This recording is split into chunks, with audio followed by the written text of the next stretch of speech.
third map it is. Score is 1-1 on the left-hand side of Echoites. We're not losing any time. It's the Orc Legend who was able to defeat that Archer all-in on Last Refuge. And it's now on a 1-1 score in that best of 5, which makes it basically into a best of 3 now. On the other side, we have that Altar of Elders as well as the Moonwell. And we're gonna see that Mr. Oettinger Alt tells me that Nature's Blessing was available on the last map, which makes it a hell lot of a difference. I thought that there wasn't Nature's Blessing, at least of the earlier phases in the game. I felt like Nature's Blessing was not there, so the Ancient of War was not moving as fast and also not tanking up as much damage. But I also think that the number of archers was not as high on Last Refuge as it was on Turtle Rock. But yeah, of course, Nature's Blessing still playing a major role in that kind of push, and even though he had it in the later stages, I think he was crumbling under the pressure already. The offensive speed scroll to kill like a few of these archers to limit the amount was of course a great play there by FoCuS, but also the cute kind of burrow, like dropping the peon out of the burrow to surround him in between the burrow and the Voodoo launch, that like started all the stuff off, because there was no more Town Portal on the Demon Hunter, and this made it way more scary for LawLiet. And maybe even forced him into that Archer all-in. So Blade Master, Voodoo Launch, Barracks is coming, Demon Hunter and the one Archer. More Wisp at the Tree of Life. Nothing crazy. And yeah, Echoites is a kind of good map, I feel, for Night Elf. Of course, the amount of heal scrolls that you can get is usually it's in favor of the Night Elf player, I feel, because you can spare the extra resources. But sometimes also the Orc player gets like the full lockdown on the shop, and as long as you control the shop and get the healing scrolls, it's usually a big tail who wins the next fight. But yeah, from my experience, I always see Night Elf players being like in a better spot here on Echoites, because you can basically creep this, you can go for the Ogre Magi and creep this, you can even steal this one by positioning your archers like behind the forest and creeping the Ogre Magi if the Orc player's not killing that one before. And yeah, the one borrow tech, I don't know. I don't feel that the one borrow tech works all that well on Echoites, but he's the professional Orc player, so we will trust whatever he does. And FoCuS is, of course, a great standard Orc, and he performs really well against that standard Talon play. So Claws of Attack, sells his Town Portal, picks up 6 healing cells, start the second borrow as soon as the attack is started. On the other side, Claws of Attack as well. The one Wisp is going down here. Probably just for scouting purposes, or is he setting up a Hunter's Hole down here? Nope, he just started attacking. He had 260 wood, so I was kind of questioning if he throws down a Hunter's Hole. Because why would he, like, you can see the path on the minimap already, the Fog of War that is just, like, gone there for a second. He just moved down there for absolutely no reason, so there has to be something. Or maybe it's just me making stuff up. So Demon Hunter and Blade Master hanging here to get the kill on the Ogre Magi. You can steal it with a mana burn at the perfect time. And he's even baiting the Ogre Magi out. I like that. He, of course, tanks up some damage here. But now the Ogre Magi is in a way better position to be stolen here by the Demon Hunter. Because if he's like far in the back, it's way harder to control that one and also get the vision. You also have to peek all the time. And this takes like so much time from you. And we do have that off-spot Hunter's Hall. So he will try to trick him into the TC as a second hero, and then he will probably either go for a Dryad commitment with a Keeper, or he's even going for that Baron production. That is super close. He gets the last hit, he gets the experience. He buys a second Claws of Attack as well, but the item went to the Demon Hunter. He sold the Scroll of the Beast there. So some more resources, but he bought the Claws of Attack, so he got the experience, so everything is kind of cool. The item was not a game changer. We see that Ancient of Wonders being started. Archer is out of the main base, killed the critter, and is now making sure that this Demon Hunter goes up to level 2. I think the Demon Hunter picked up a circlet at the marketplace after selling the Scroll of the Beast. Is he upgrading anything? He upgrades the Ultra Vision. So this should be a TC right now being created. Yes, it is a TC with 2 Grunts and 1 Blade Master. Blade Master goes for the main base to scout what's happening here. No tier 2 yet, like it's not done. He scans for that Archer, but he's way too close to the Moonwells. He will never kill that one. And as I said, that the 116 crit with the double Claws of Attack almost killed the Archer before healing. he didn't see any lores going up. So he basically is in the blind. Yeah, this is the keeper coming. This is one ancient on the floor. There's the second one.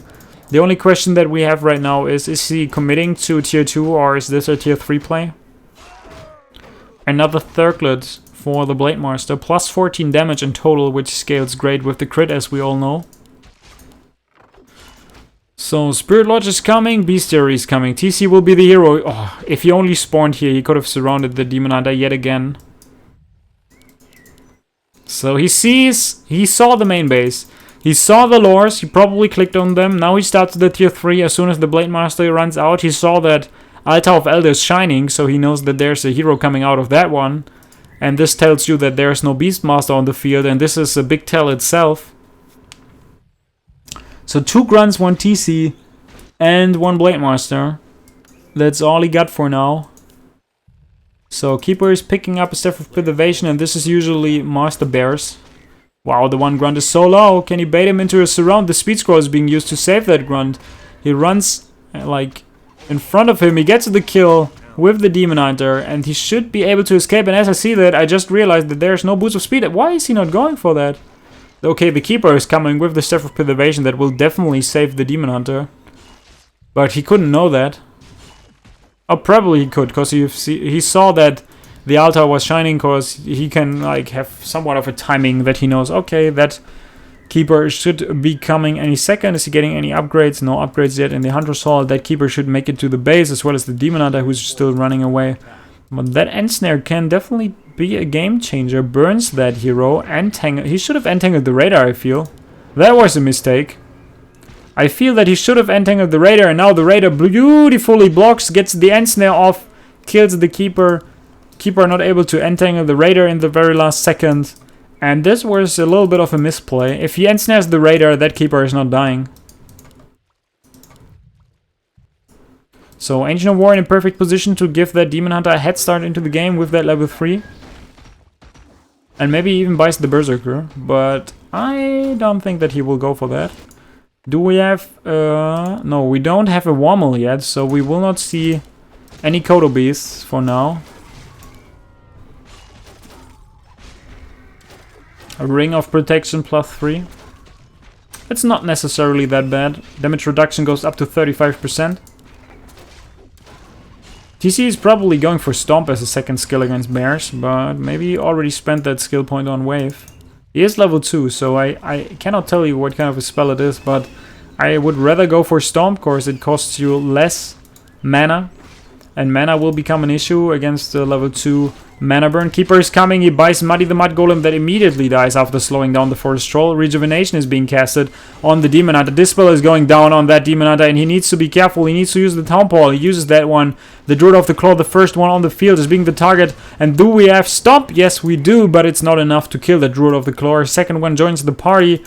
Master upgrade is not even started yet, but he got 3 Master Bears as soon as that upgrade is done. Orb of Venom is still missing. Sets the Ring of Protection plus 3. Orc player is creeping on the side of the Night Elf here.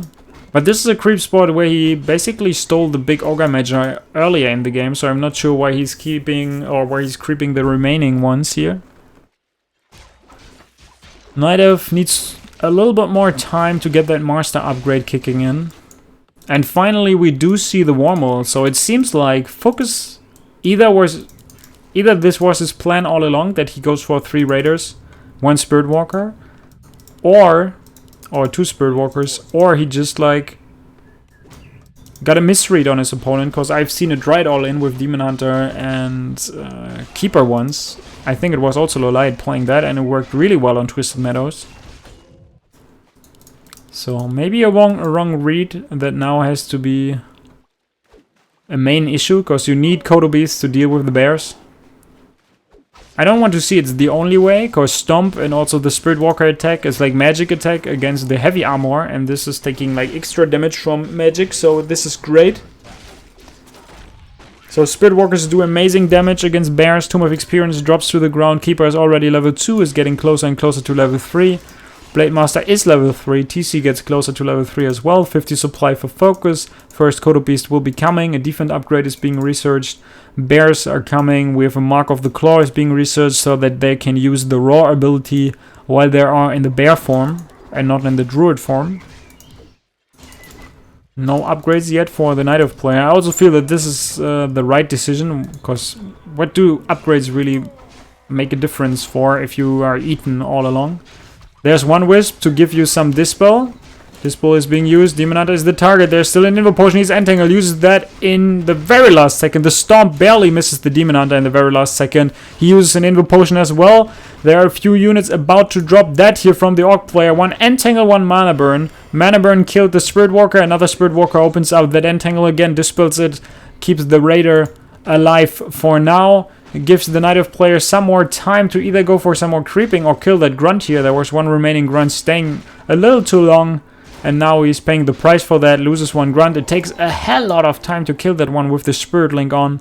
And level 3 for the Keeper of the Grove already. Level 3 for the Blade Master, level 3 for the TC as well. So in terms of hero levels, we do not have an edge for either of the players. But it seems like the lack of Kodo Beast is definitely causing some issues there for FoCuS. He brings the peons.